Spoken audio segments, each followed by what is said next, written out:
آزادی کے وقت پاکستان کی طرف آنے والا کوئی دریا، کوئی کنواں ایسا نہ تھا جس میں مسلمانوں کی لاشیں نہ پڑی ہوں۔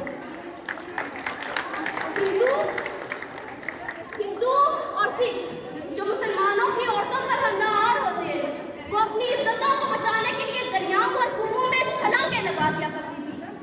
علی وقار، ہمیں یاد ہے وہ لمحات، وہ درد بھرے واقعات کہ اس وطن عزیز کی آزادی کے لیے کئی جوانوں کی لاشوں کو جلایا گیا۔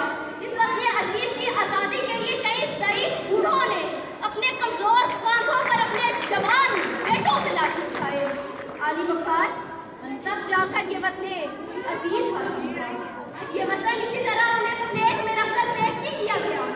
یہ نہیں ہوا کہ قائد جناح صاحب نے رات کو خواب دیکھا، علامہ صاحب نے رات کو خواب دیکھا، صبح اس کی تکمیل ہو گئی، ان کا نقشہ اٹھا۔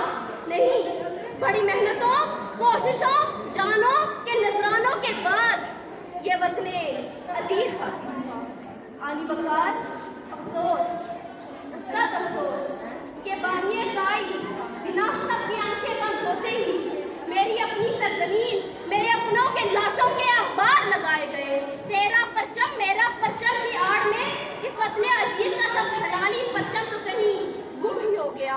ارے جس مقصد کے لیے قائد جناح صاحب نے یہ عدل و انصاف پر چلنے والا یہ ملک بنایا تھا، افسوس کہ صرف 2% حکمران طبقے کی فلاح و بہبود کے لیے بننے والا یہ ملک بنا۔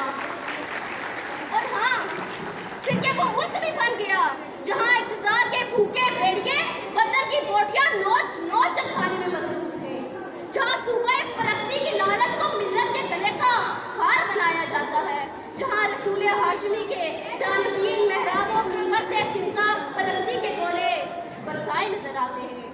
ارے یہ وطن تو چلاتا رہا، اے میری محبت کا دم بننے والوں، اے میری محبت میں نعرے لگانے والوں، ایک طرف تو تم مجھے زندہ باد کہہ رہے ہو، دوسری طرف میری تمام تر قربانیوں کو ملیا پیش کر رہے ہو۔ ایک طرف میرا نام کرو زبان پر ہے تو دوسری طرف میری شہرت پر خنجر چلایا جا رہا ہے۔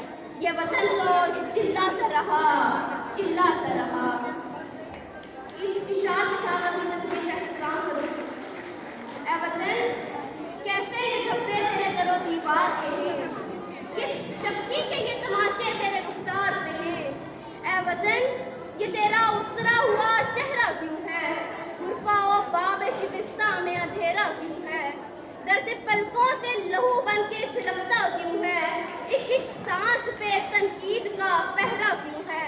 اور اے وطن، کس نے ماں باپ کی آنکھ اٹھا لی تجھ سے، کس نے چھین لی تیرے کان کی بالی تجھ سے؟